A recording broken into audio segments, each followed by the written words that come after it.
Hi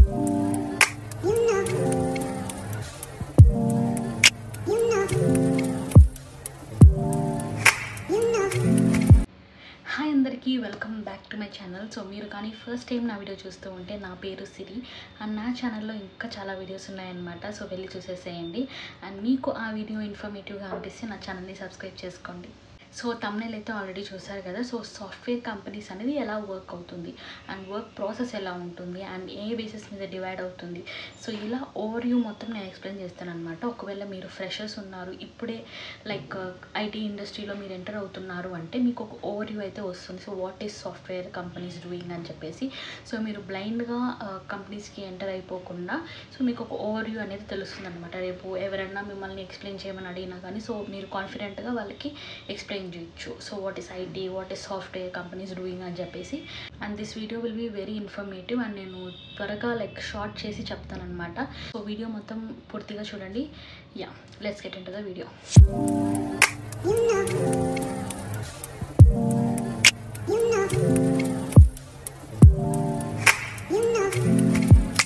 so mainly software companies గురించి discuss చేస్తున్నప్పుడు we will always have to divide it into two parts. So first వచ్చేసి service based companies. So service based companies అనేది ఒక part అనమాట. And product based companies. So ఎప్పుడు కానీ salaries కానీ skills కానీ రోల్స్ కానీ మొత్తం డిఫరెంట్ ఉంటుందన్నమాట ఈ రెండిట్లో మాత్రం. సో సర్వీస్ బేస్డ్ కంపెనీస్ అంటే టీసీఎస్ కానీ విప్రో కానీ ఇన్ఫోసిస్ ఇవన్నీ service based companies. Product based companies అంటే గూగుల్, అమెజాన్, సో ఇలాంటివన్నీ ప్రోడక్ట్ బేస్డ్ కంపెనీస్ అనమాట. సో గూగుల్ కేసులో వాళ్ళకి ఓన్ గూగుల్ జీమెయిల్ ఉంది, గూగుల్ సర్చ్ ఉంది, జీసీపీ ఉంది. సో ఇలా డిఫరెంట్ ప్రోడక్ట్స్ అయితే ఉన్నాయి. సో సేమ్ అమెజాన్లో కూడా ఈకామ్, ప్రైమ్ వీడియో అని చెప్పేసి సో ఇలా వాళ్ళకి డిఫరెంట్ ప్రోడక్ట్స్ అయితే ఉన్నాయి. కానీ మీరు టీసీఎస్ ఇలా తీసుకున్నారంటే వాళ్ళకి సొంతంగా ఏ ప్రోడక్ట్ ఉండదన్నమాట. సో వీళ్ళు డెవలప్ చేసే ప్రాజెక్ట్స్ అన్నీ ఎలా ఉంటుంది అంటే mostly they are external projects అనమాట. సో వీటిల్లో ఏంటి అంటే లైక్ క్లయింట్స్ ఉంటారు, ఆ క్లయింట్స్ రిక్వైర్మెంట్స్ బట్టి ప్రాజెక్ట్స్ ఇస్తారు. సో ఆ ప్రాజెక్ట్స్ని దీంట్లో పనిచేసే వాళ్ళు మొత్తం వర్క్ చేసేసి ఆ ప్రోడక్ట్ని డెలివర్ చేస్తారనమాట. సో ఈ డెలివరీ అయిపోయాక కొన్నిసార్లు ఆపరేషన్ వర్క్ ఉంటుంది, సపోర్ట్ వర్క్ ఉంటుంది, కొన్నిసార్లు సపోర్ట్ వర్క్ అయితే ఉండదన్నమాట. కానీ దీంట్లో వీళ్ళు డెవలప్ చేసుకున్న దాన్ని వాళ్ళే ఎన్హాన్స్ చేసుకోవాలి, వాళ్ళే డిప్లాయ్ చేసుకోవాలి. సో మొత్తం రిలయబిలిటీ మొత్తం వాళ్ళే చేసుకోవాల్సి వస్తుంది అనమాట. అండ్ వన్ మోర్ థింగ్ ఏంటి అంటే సర్వీస్ బేస్డ్ కంపెనీలో వాళ్ళు ఏదైనా ప్రోడక్ట్ని డెవలప్ చేసుకున్నారు, డిప్లాయ్ చేసుకున్నారు అంటే సో ఆ ప్రోడక్ట్ని వాళ్ళే అమ్ముకుంటారనమాట. ఇప్పుడు గూగుల్ ఏదైనా ఒక ప్రోడక్ట్ క్రియేట్ చేసింది, డెవలప్ చేసింది అనుకోండి. సో అది ప్రోడక్ట్ బేస్డ్ కంపెనీ కాబట్టి ఆ ప్రోడక్ట్ రైట్స్ మొత్తం గూగుల్కే ఉంటుంది అండ్ గూగుల్ వాళ్ళే అమ్ముకుంటారు అండ్ మొత్తం పే అనేది గూగుల్కే వస్తుంది. కానీ సర్వీస్ బేస్డ్ కంపెనీలు అంటే లైక్ అసెంచర్ కానీ విప్రో కానీ టీసీఎస్ కానీ సో మనం ఏం చేస్తామంటే ఒక ప్రోడక్ట్ని ఆర్ వాళ్ళు ఇచ్చిన ఒక ప్రాజెక్ట్ని మనం బిల్డ్ చేసేసి క్లయింట్స్కి ఇచ్చేస్తామన్నమాట. సో మొత్తం క్లయింట్స్కి ఇచ్చేస్తాము. So it will be clients party అనమాట. ఇంకా వాళ్ళు క్లయింట్స్ వాళ్ళు అమ్ముకుంటారు, వాళ్ళు యూస్ చేసుకుంటారు అనేది వాళ్ళ ఇష్టం. సో మనకు ఆ రైట్స్ ఉండదన్నమాట. సో అది మెయిన్ డిఫరెన్స్ అనేది. ప్రోడక్ట్ బేస్డ్ కంపెనీలో వాళ్ళే డెవలప్ చేసుకుంటారు అండ్ వాళ్ళే అమ్ముకుంటారు. So everything will be under their control. కానీ సర్వీస్ బేస్డ్ కంపెనీలో అలా ఉండదు. మనం ఒక కాంట్రాక్ట్ తీసుకుంటాము, కాంట్రాక్ట్కి వర్క్ చేస్తాము, ఆ ప్రోడక్ట్ని వాళ్ళకి ఇచ్చేస్తాము. సో దట్ ఆ తర్వాత ఆ ప్రోడక్ట్ అనేది ఇంకా క్లయింట్స్ చేతుల్లోనే ఉంటుందన్నమాట. And coming to high level. So high లెవెల్లో ఎలా ఉంటుంది, లైక్ ఎలా బిల్డ్ చేస్తారు ప్రాజెక్ట్స్ వాటిని అంటే ఫస్ట్ మనం సర్వీస్ బేస్డ్ కంపెనీ గురించి మాట్లాడతాం. Like Accenture, TCS, Wipro so ఇలాంటివి ఎలా ఉంటుంది అంటే క్లయింట్ అనేవాళ్ళు మన టీసీఎస్తో లైక్ ఏమంటారు టైప్ అవుతారనమాట. సో టైప్ అయ్యేసి వాళ్ళు క్లయింట్స్ అనేవాళ్ళు లైక్ చెప్తారు మాకు ఈ డిజైన్ కావాలి, ఈ ప్రోడక్ట్ కావాలి అని చెప్పేసి. సో క్లయింట్ ఏ రిక్వైర్మెంట్స్ అయితే కంపెనీకి ప్రొవైడ్ చేస్తారో సో కంపెనీ ఏం చేస్తుందంటే దాన్ని ఒక ప్రాజెక్ట్ కింద అలొకేట్ చేస్తుంది అనమాట. సో ఆ ప్రాజెక్ట్ కింద మనం అందరం రిసోర్సెస్ అంతా ఉంటాము. సో మనము ఆ ప్రాజెక్ట్ మీద మనం వర్క్ చేస్తామన్నమాట. So it will be purely based on client requirements. Outsiders clients ఉంటారు కదా, సో వాళ్ళ రిక్వైర్మెంట్ బట్టి మనం వర్క్ చేస్తామన్నమాట. Coming to product based company. So product based కంపెనీస్లో క్లయింట్స్ అనే వాళ్ళు ఉండరు.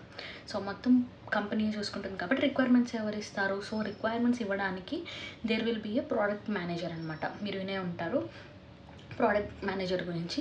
సో ప్రోడక్ట్ మేనేజర్ ఏం చేస్తారంటే he will be like communicating with the people. So customers ఎవరైనా ఉంటారో వాళ్ళ దగ్గర నుంచి ఫీడ్బ్యాక్స్ తీసుకోవడం కానీ, వాళ్ళు ఏమనుకుంటున్నారు, వాళ్ళకి ఒక యాప్ అనుకోండి ఫర్ ఎగ్జాంపుల్, ఈ యాప్లో ఏ ఎన్హాన్స్మెంట్ అనేది లైక్ అనుకుంటున్నారు కస్టమర్స్. సో కొత్త ఫీచర్స్ ఏది యాడ్ చేస్తాము, ఏది యాడ్ చేస్తే ఇంకా బెనిఫిట్ అవుతుంది ఆ యాప్కి, అలా చెప్పేసి ప్రోడక్ట్ మేనేజర్ మొత్తం కస్టమర్స్తో ఇలా డిస్కస్ చేసో, లేకపోతే వేరే లైక్ ఫీడ్బ్యాక్స్ తీసుకొని, సర్వేస్ తీసుకొని, సో ప్రోడక్ట్ మేనేజర్ అనేవాళ్ళు ఒక రిక్వైర్మెంట్ని వాళ్ళు క్రియేట్ చేస్తారనమాట. సో ఈ యాప్లో మనం ఈ ఫీచర్ని యాడ్ చేస్తాము అని చెప్పేసి. సో అలా ప్రోడక్ట్ మేనేజర్ ఇచ్చే రిక్వైర్మెంట్ బట్టి రిసోర్సెస్ అనేవాళ్ళు వర్క్ చేస్తారనమాట ప్రోడక్ట్ బేస్డ్ కంపెనీస్లో అయితే. సో డెవలపర్స్ అనేవాళ్ళు ఎలా లైక్ రోల్ ప్లే చేస్తారు అంటే, ఇప్పుడు సర్వీస్ బేస్డ్ కంపెనీస్లో ఎలా ఉంటుందంటే, like every project will be a new project. So క్లయింట్కి ఏమంటారు, ఏం రిక్వైర్మెంట్స్ ఉంటుందని తెలియదు కాబట్టి ప్రతి ప్రాజెక్ట్కి ఒక టీమ్ అనేది ఫామ్ చేయాల్సి వస్తుంది అనమాట. ఎవ్రీ ప్రాజెక్ట్ అనేది కొత్త కొత్త టీమ్స్. సో ఆ టీంలో లైక్ ఎవరు టీమ్ లీడ్, ఎవరు హయ్యర్ లెవెల్ ఉంటారు, జూనియర్ లెవెల్ ఉంటారు, అసోసియేట్స్ ఎవరు ఉంటారు, అనలిస్ట్ ఎవరు ఉంటారు. సో ఇలా స్ట్రక్చర్ చేయాల్సి వస్తుంది అనమాట every time when they get projects. Every project create అయినప్పుడు సో డిఫరెంట్ టీమ్స్ అనేది ఉంటుంది. సో ఎక్కువ షఫ్లింగ్స్ జరుగుతుంటుంది అనమాట సర్వీస్ బేస్డ్ కంపెనీస్లో అయితే. కానీ ప్రోడక్ట్ బేస్డ్ కంపెనీస్లో ఎలా ఉంటుందంటే, వాళ్ళకి ఆల్రెడీ స్ట్రక్చర్డ్ టీమ్ అనేది ఉంటుందన్నమాట. ఫర్ ఎగ్జాంపుల్ ఎలా అంటే, వాళ్ళకి ఈ టూల్లో కొత్త ఫీచర్ అనేది యాడ్ చేయాలి అంటే, సో ఆల్రెడీ ఆ టూల్కి అనేసి ఒక స్పెసిఫిక్ టీమ్ అనేది ఉంటుంది. సో ఆ టీమ్ ఆ టూల్కి రిక్వైర్మెంట్ వచ్చినప్పుడు ఆ టూల్కి సంబంధించిన టీం మాత్రమే వర్క్ చేస్తారు. సో ప్రీ డిఫైన్డ్ స్ట్రక్చర్ అనేది ఉంటుందన్నమాట. సో సర్వీస్ బేస్డ్ కంపెనీలో అయితే ఎప్పటికప్పుడు మారుతూ ఉంటుంది, బట్ ప్రోడక్ట్ బేస్డ్ కంపెనీలు అయితే ఇలా ప్రీ డిఫైన్డ్గా ఉంటారు. అండ్ షఫుల్స్ యాక్చువల్లీ జరుగుతూ ఉంటాయి, బట్ ప్రాపర్గా వాళ్ళకి ఒక టీమ్ అనేది ఒక సపరేట్ టూల్కి ఉంటుంది. సో దట్ ఎక్కువ డెవలపర్కి అనవసరం అనమాట. లైక్ రిక్వైర్మెంట్స్ బట్టి పని చేయాలా, లేకపోతే వేరే టీమ్కి షఫల్ అవ్వాలా ఇలా అనేది. సో డెవలపర్స్ ఎక్కడున్నా కానీ రిక్వైర్మెంట్లో డెవలపర్కి అనవసరం అనమాట. రిక్వైర్మెంట్ బట్టి మనం వేరే వేరే ప్రాజెక్ట్స్కి మూవ్ అవుతున్నా అలా అని చెప్పేసి. It is purely depending upon the manager. So manage చేసే వాళ్ళు ఏ టీమ్కి వేస్తే మనం ఆ టీమ్కి వర్క్ చేసుకుంటూ ఉండాలి. కానీ ప్రోడక్ట్ బేస్డ్ కంపెనీస్లో అంటే ఆల్రెడీ ప్రీ డిఫైన్డ్ కాబట్టి సో స్పెసిఫిక్ టీమ్ ఉంటుంది. సో ఆ టీమ్కి ఎప్పుడైతే వాళ్ళకి రిక్వైర్మెంట్స్ వస్తుందో సో ఆ టీమ్ అనేవాళ్ళు దాంతో పనిచేస్తారనమాట.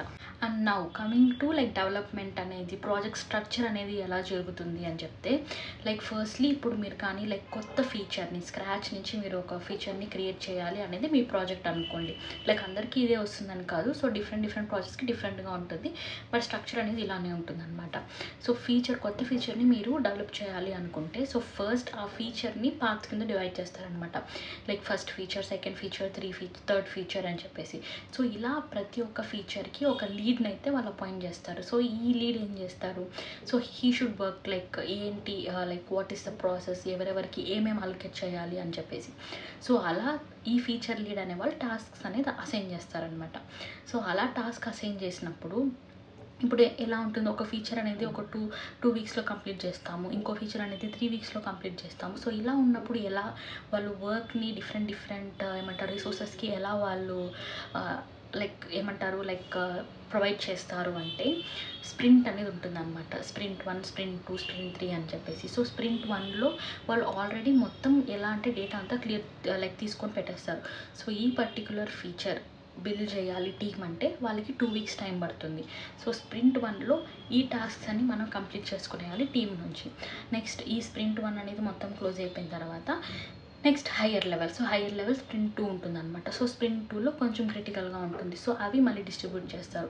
సో ఇలా మనం కొత్త ఫీచర్ని వాళ్ళు లైక్ క్రియేట్ చేయాలి అనుకుంటే టీమ్ ద్వారా మొత్తం ఫీచర్ లీడ్ అనేవాళ్ళు ప్రాపర్గా వాళ్ళు ఒక అజెండా క్రియేట్ చేసుకునేసి టాస్క్స్ అనేది మనకి ప్రొవైడ్ చేస్తారనమాట. సో ఇది లైక్ కొత్తగా స్క్రాచ్ నుంచి ఏదైనా ఒక ప్రాజెక్ట్ కానీ ఒక టూల్ కానీ మీరు క్రియేట్ చేయాలి అంటే. Coming to operational and quality side. So operational and quality sides ఏం జరుగుతుంది అంటే, సో క్వాలిటీలో మీరు ఆల్రెడీ బిల్డ్ చేసిన ఒక టూల్ అనేది క్వాలిటీకి వెళ్తుంది. సో క్వాలిటీకి వెళ్ళినాక ఏమవుతుందంటే, వాళ్ళు అక్కడ టెస్టింగ్ చేస్తారు కదా, లైక్ రియల్ టైంలో ఎలా వర్క్ అవుతుంది అని చెప్పేసి. సో అక్కడ వాళ్ళకి ఏదైనా ఫాల్ట్స్ వచ్చాయి, ఏదైనా గ్లిచ్ వచ్చాయి, ఈ టూల్లో పర్టికులర్గా ఈ హెడ్డింగ్ సరిగ్గా రావట్లేదు అండ్ ఈ అవుట్పుట్ సరిగ్గా రావట్లేదు అనే ఇష్యూస్ వాళ్ళకు ఉంటే, సో వాళ్ళు ఆపరేషనల్ టీమ్ని రీచ్ అవుట్ అయ్యేసి అదొక టికెట్ లాగా మనకు వస్తుంది అనమాట.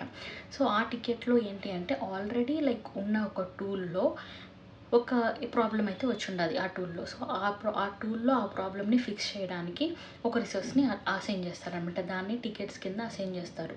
సో ఆ టికెట్ని కంప్లీట్ చేయడానికి ఒక 2 to 3 వీక్స్ ఆఫ్ టైం ఉంటుంది. సో ఆ టికెట్ని అనలైజ్ చేసి మొత్తం ఫిక్స్ చేసేది వచ్చేసి డెవలపర్ మనం. సో రిసోర్స్ ఏం చేస్తారు, సో ఆ టికెట్స్ కూడా ఒక్కొక్కరికి అసైన్ చేస్తారనమాట based upon their role. So analyst అయితే వాళ్ళకి హై లెవెల్ టికెట్స్ వస్తుంది, అండ్ అసోసియేట్ అయితే వాళ్ళకి నార్మల్ టికెట్స్ అయితే వస్తుంది. సో ఇలా మనం ఫిక్స్ చేసిన తర్వాత మొత్తం ప్రోడక్ట్ లైక్ మనం ఫిక్స్ చేసిన కోడ్ అవన్నీ కూడా క్వాలిటీకి మూవ్ చేస్తారు. సో క్వాలిటీకి మూవ్ చేసినాక క్వాలిటీ అనేవాళ్ళు మళ్ళీ టెస్ట్ చేస్తారనమాట. సో టెస్ట్ చేసి if it is working fine దాన్ని వాళ్ళు ప్రొడక్షన్కి పంపించేస్తారు. అండ్ రియల్ టైంలో వాళ్ళు యూస్ చేసుకుంటారు అనమాట క్లయింట్స్ అనేవాళ్ళు. ఇది ప్రోడక్ట్ బేస్డ్లోనా సర్వీస్ బేస్డ్లోనా సేమ్ ఉంటుంది. సో అలా రియల్ టైంలో యూస్ చేసుకుంటారు. సో ఇఫ్ ఇన్ కేస్ మళ్ళీ దాంట్లో ఏమైనా గ్లిచ్ వచ్చిందంటే దెన్ మళ్ళీ వాళ్ళు తిరిగి మనకు పంపిస్తారు అనమాట ఆపరేషనల్ టీమ్కి, డెవలపర్స్కి, లైక్ గ్లిచ్ ఉన్నట్టు, లైక్ బగ్స్ ఉన్నట్టు. సో ఆ బగ్ని మళ్ళీ మనం ఫిక్స్ చేసి టెస్ట్ చేసి మళ్ళీ క్వాలిటీకి పంపిస్తాం. మళ్ళీ క్వాలిటీ వాళ్ళు టెస్ట్ చేస్తారు, మళ్ళీ వాళ్ళు ప్రొడక్షన్కి పంపిస్తారనమాట. సో ఓవరాల్గా జరిగేది ఇదే సాఫ్ట్వేర్ ఇండస్ట్రీలో. మనకు ఒక ప్రాజెక్ట్ వస్తుంది, ఆ ప్రాజెక్ట్ని మనకు అసైన్ చేస్తారు. మనం అసైన్ చేసిన ప్రాజెక్ట్ని మనం డెవలప్ చేయాలి, టెస్ట్ చేయాలి, అండ్ దెన్ క్వాలిటీకి వెళ్తుంది, క్వాలిటీ నుంచి ప్రొడక్షన్కి వెళ్తుంది అనమాట. సో ఇలా అయితే ఉంటుందన్నమాట. మీరు ఏ ప్రాజెక్ట్కి వెళ్ళినా కానీ, ఏ కంపెనీకి వెళ్ళినా కానీ మోస్ట్లీ సాఫ్ట్వేర్ కంపెనీస్లో జరిగే ప్రాసెస్ అయితే ఇదే అనమాట. సో మీరు టీమ్ లీడ్ పొజిషన్కి వెళ్ళేంత వరకు మీకు కొంచెం లైక్ బర్డెన్ తక్కువ ఉంటుంది, because you don't want to set up all the work కదా. సో మీరు అంతా మొత్తం స్ట్రక్చర్ చేయాల్సిన అవసరం ఉండదు. So it will already be structured. ఒకవేళ మనం అసోసియేట్ అనలిస్ట్ అయితే సో స్ట్రక్చర్డ్గా ఉన్న ఒక వర్క్ని మనకు అసైన్ చేస్తారు. సో మనం లైక్ హ్యాపీగా వాళ్ళు ఇచ్చిన డేటా ప్రకారంగా మనం డెవలప్మెంట్ చేసి సో వాట్ ఎవర్ వర్క్ అనేది మనం స్ట్రక్చర్ చేసి క్వాలిటీకి పంపించేస్తే that is more than enough. So team lead పొజిషన్లో మేనేజర్ లెవెల్లో మీరు ఉన్నారంటే ఇంకా వాళ్ళకి డబుల్ వర్క్ ఉంటుందన్నమాట. మొత్తం ప్రాజెక్ట్ని లైక్ ఏమంటారు పాయింట్స్ నోట్ డౌన్ చేసుకొని టాస్క్ అసైన్ చేయడము. సో ఇలా ఉంటుంది. సో ఇది నార్మల్గా సాఫ్ట్వేర్ కంపెనీస్లో జరిగే ప్రాసెస్ అనమాట. సర్వీస్ బేస్డ్ కంపెనీస్ అన్నా, ప్రోడక్ట్ బేస్డ్ కంపెనీస్ అన్నా. సో నేను చెప్పినట్టు డిఫరెన్స్ ఉంటుంది కదా స్టార్టింగ్లో చెప్పినట్టు. సో ఓన్లీ డిఫరెన్స్ అయితే అది అనమాట. అదర్ దెన్ దట్ లైక్ ఏ కంపెనీ అయినా సరే ఇలానే వర్కౌట్ అవుతుంది. సో అది ఈ వీడియో గురించి అయితే. సో దీంట్లో మీకు ఇంకేమైనా డౌట్స్ ఉన్నాయి కానీ నా కమెంట్ బాక్స్లో కామెంట్ చేయండి, ఆర్ఎల్స్ నా మెయిల్ ఐడికి అయితే మెయిల్ చేయండి. So yeah, I hope this video is informative guys. So అది ఈ వీడియో గురించి అయితే. సో మీకు ఈ వీడియో నచ్చినట్టయితే ప్లీజ్ లైక్ చేసి సబ్స్క్రైబ్ చేసుకోండి. Bye guys.